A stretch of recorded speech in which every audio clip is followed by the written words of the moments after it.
ministros, né, que diz respeito ao agronegócio, à agricultura, que tem a ver com a produção no país, principalmente para atrair investimentos. O foco de Lula hoje foi em relação à área econômica, que inclusive foi uma das áreas avaliadas negativamente naquela pesquisa do Instituto Datafolha.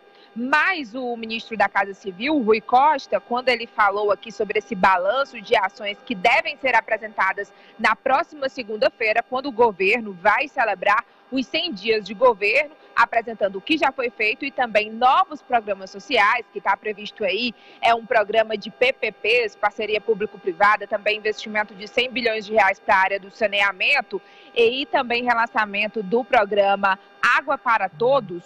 Eles também vão colocar aqui em pauta o que vai ser feito nos próximos 100 dias. E aí Rui Costa comentou, a gente vai separar e falar alguns trechos, né, da fala de Rui Costa. Rui Costa comentou sobre um aspecto da pesquisa do Instituto Datafolha, sobre a aprovação, a fala de Lula quando pressiona o Banco Central sobre a alta taxa de juros. Vamos escutar.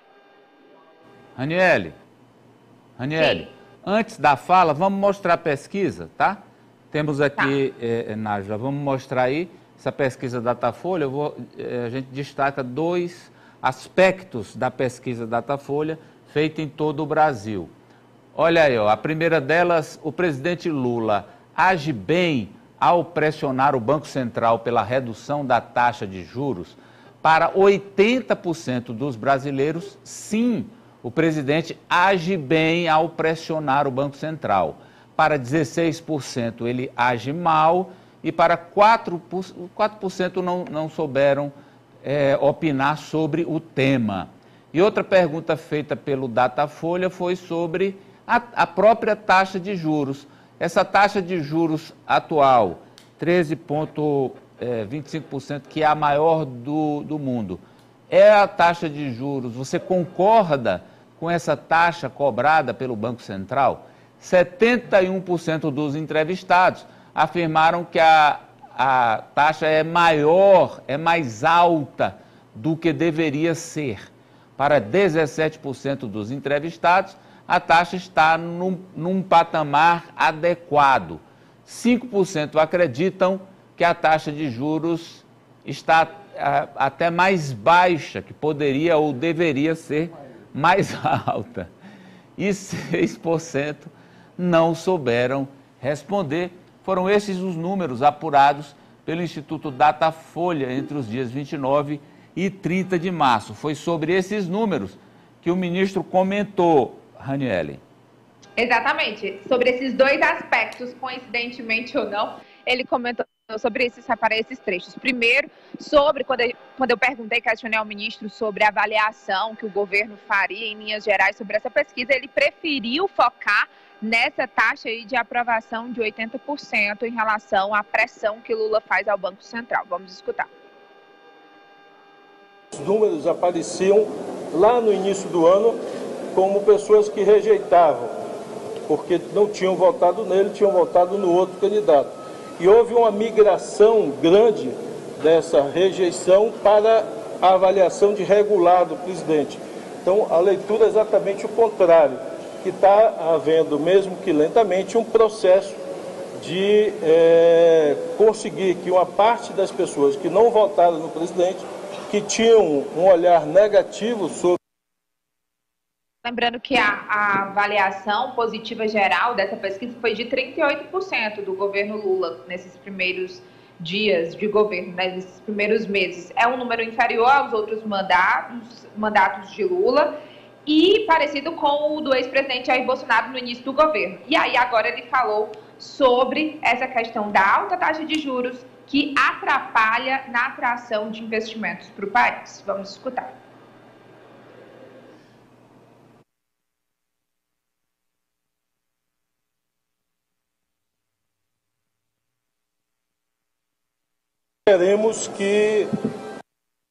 Queremos que com a queda da taxa de juros, nós entendemos que viabiliza muito dos projetos de concessão de PPP, já que com esta taxa de juros, os custos para a sociedade de uma taxa de retorno, interna de retorno que viabilizasse esses projetos, ficaria muito oneroso para o conjunto da sociedade, e é preciso que esse plano de investimento ele será tão mais forte quanto maior for a perspectiva de queda da taxa de juros.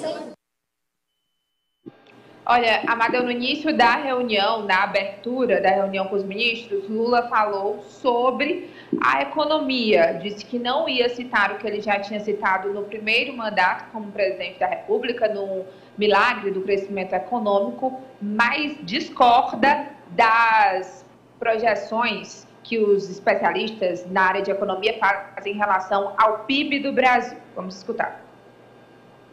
Dizer aquilo que eu disse em 2005, que foi um motivo de muita chacota por parte da imprensa, quando eu disse o milagre do crescimento, quando a economia brasileira cresceu 5,8% e a imprensa especializada achava que não ia crescer. Eu acho que a gente vai crescer mais do que os pessimistas estão prevendo. Vai acontecer mais coisa no Brasil do que as pessoas estão esperando que vai acontecer. E Lula direcionou sua fala também aos ministros e também fez um aceno ao Congresso Nacional, porque ele depende da aprovação do Congresso em relação às medidas provisórias para que o governo, de fato, dê aval às políticas que já foram anunciadas. Vamos escutar.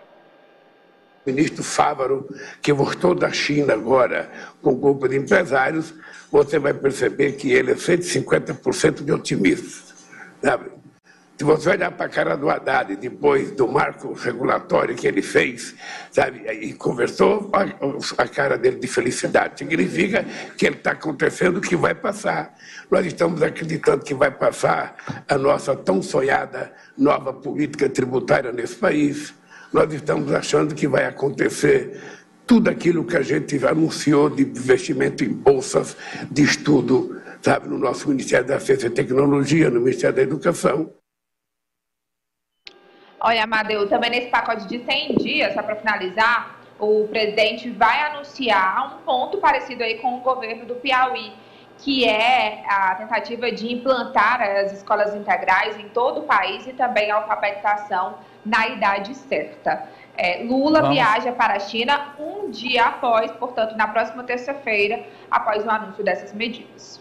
Vamos aqui rodar com as opiniões dos jogadores sobre essa volta de Lula e sobre os números dessa pesquisa que avaliou o governo dele e os aspectos econômicos da luta dele contra os juros altos do Banco Central. Apoliana.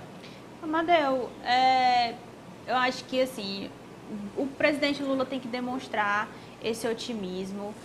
Não dá para a equipe de governo ficar só focada nesses números de pesquisas que falam que a avaliação de Lula não está tão boa quanto no primeiro governo, no primeiro prazo. Acho que o recado tem que ser de otimismo, para mostrar que o governo está disposto e confiar no Congresso que hoje está aí. Confiar que Lira e Pacheco vão cumprir a sua parte para o desenvolvimento do país, para o crescimento do país, em consonância com o que a nossa economia precisa. A gente precisa dar alguns passos e a política fiscal, ela é um passo importante para a gente seguir nesse trilho de desenvolvimento. E outra coisa, eu não sei essa avaliação, porque o Lula tem reprovação de 29%, correto? 29% de reprovação. Mas os que reprovavam o Lula na eleição eram 49%. E agora são 29% do governo, não é o candidato, é o governo. Então, não acho que é ruim, não. Minha avaliação, Silas. Eu acho que é ruim. Foi ruim a avaliação dele. Era um governo que... o Lula tem que imaginar que ele não está chegando no governo como chegou em 2003. A metade do país, embora alguns já foram para regular, é aquela metade otimista, é aquela metade que votou no Bolsonaro, que não queria o Lula. É um pedaço que diz, não, mas nós temos que torcer que dê certo. Foi para regular, mas não foi para aprovar o Lula. Então a aprovação dele é baixa, sim, é baixa para o que se esperava. Não vamos dizer que foi boa a pesquisa, que não foi boa. Os 80% da pressão dele sobre os juros, meu amigo, se eu for pressionar o Banco Central por juros, eu também tenho uns 80%. Nós temos aqui fazer alguma coisa para que esses juros caiam. Aqui em Teresina tem a agiota que empresta dinheiro menos que esse juro aí. Presta, tranquilo. O juro está terrível. Mas só reclamar não adianta. As regras fiscais já é um caminho, né? O controle de gastos é outro caminho. A gente sabe que os juros não caem só com grito, não. A gente tem que fazer alguma coisa para os juros caírem. Esse número que o presidente tem 80% por reclamar dos juros, eu não acho referência, não.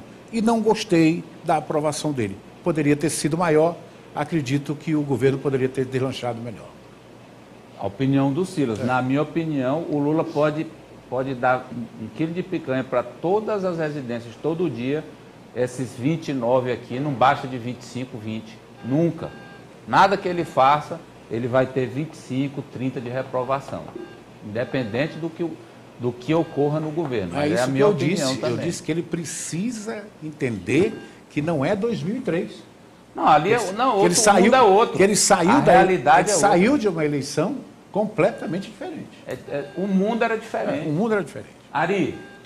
Amadeu, o núcleo duro do PT já imaginava que esse percentual não poderia ser acima desse. Por quê? Porque nesses primeiros 100 dias, o presidente está tentando ali recuperar a economia, ele está tentando dotar a economia de um novo viés, que é um viés desenvolvimentista.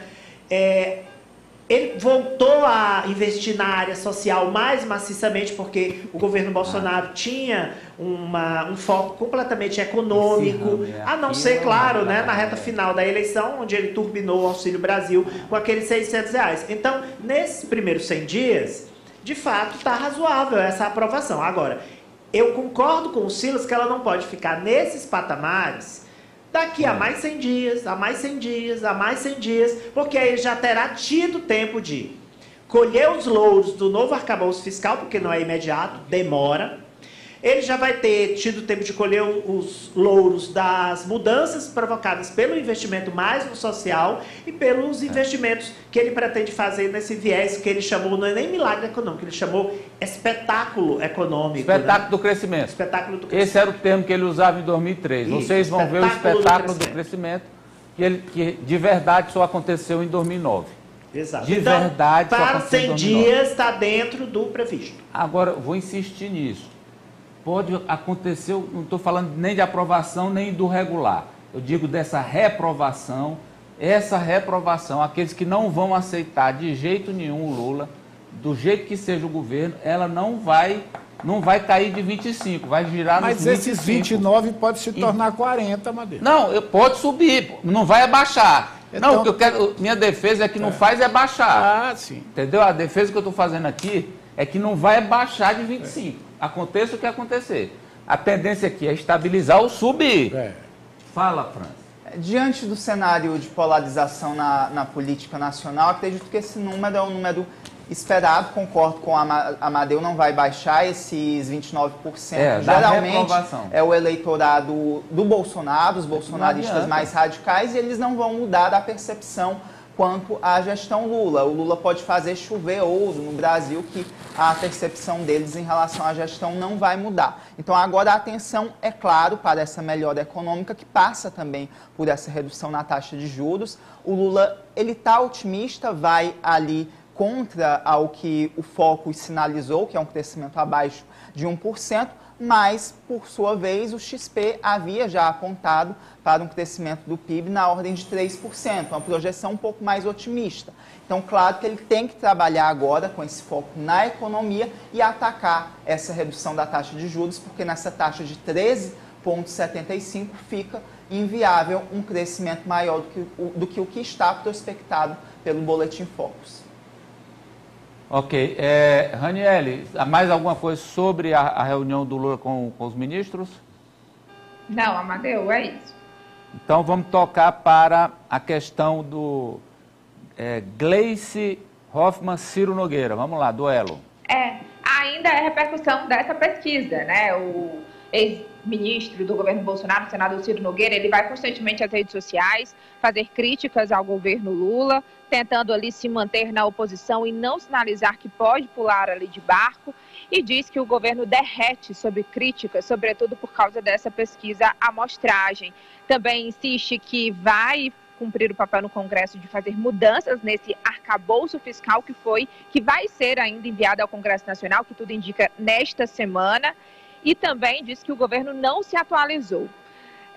Tem inclusive o post de Ciro, que foi rebatido imediatamente pela presidente nacional do PT, deputada federal Gleisi Hoffmann, que na verdade ela disse que o governo Lula está reconstruindo o que o governo Bolsonaro destruiu. Porque a gente viu, Amadeu, aqui de fato em Brasília, que nesses primeiros 100 dias, Lula se deteve ali nos programas sociais que foram sucesso nas outras gestões petistas, né? Como é o caso desse último programa social que eles vão relançar, o Água para Todos, Bolsa Família, Minha Casa, Minha Vida. Então, muita gente ainda faz crítica de que Lula está no passado, mas hoje, inclusive, no seu discurso inicial, Lula disse que quando for na próxima segunda-feira, que for fazer o balanço desses 100 dias, esses 100 dias vão ficar para trás e o foco vão ser nos próximos 100 dias. Vamos ver, então, os posts, o Ari pode ler? Primeiro do senador Ciro Nogueira, que foi quem postou primeiro.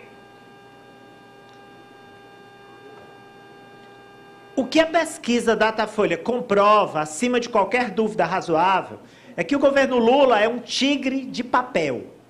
Mesmo com toda a cobertura absolutamente a favor, diferente do começo de Bolsonaro, o governo já está ladeira abaixo. Conclusão, o governo não resiste a uma crise de 1 mês de críticas. Derrete. Agora, Gleice. Tem pessoas que acham que governos só começam quando elas estão dentro. Sim. Lula já fez mais pelo país em 3 meses do que o seu antecessor, apoiado por Ciro Nogueira em 4 anos. O que Lula está fazendo é reconstruir o que vocês destruíram. Está atualizando o país que vocês levaram ao atraso. Então as manifestações dos dois, e o que mostra que o mundo de 2003, quando o Lula foi presidente pela primeira vez, não existe mais. Antigamente, era praxe que houvesse uma margem ali de 100 dias, né? Vamos esperar o governo para depois criticar. Agora não tem não. No dia seguinte, já começa... Tem que estar tudo perfeito. Hã? Tem que estar tudo perfeito. Não, eu digo assim... Não tem mais namoro, né? Não tem aquela questão de... Não, trégua. Dizia-se assim, o Silas... vamos dar um tempo para avaliar, não é? 3 meses, sei lá, 4 meses. Agora não tem mais não. Agora no dia seguinte, bate estaca. Eu nem diria dia seguinte, eu diria 8 dias depois, que foi no 8 de janeiro, lá em Brasília. A situação é que, no caso da presidência da República, essa eleição não deixou o adversário derrotado fragilizado. Porque as outras eleições deixaram os outros adversários fragilizados. Agora a oposição saiu fortalecida. Está aí o percentual de oposição. O Brasil tem oposição. Não é negócio de Bolsonaro. O Brasil tem oposição. Não é Bolsonaro? Eu acho que tem os bolsonaristas, mas tem o oposicionista mesmo. Ele é oposição. Não, ele é um grande líder, Amadeu. Ele é um grande líder. Eu não vejo fora de Bolsonaro alguém para peitar o Lula, não. Não, vejo. Acho que está crescendo liderança. Se ele se tornar inelegível, já aparece o Zema, já o Tarcísio toma esse rumo. Eu acho que o Brasil vai ter oposição. Eu acho que o governo precisa melhorar muito, muito mesmo. Só Bolsa Família, o governo não vai conseguir uma aceitação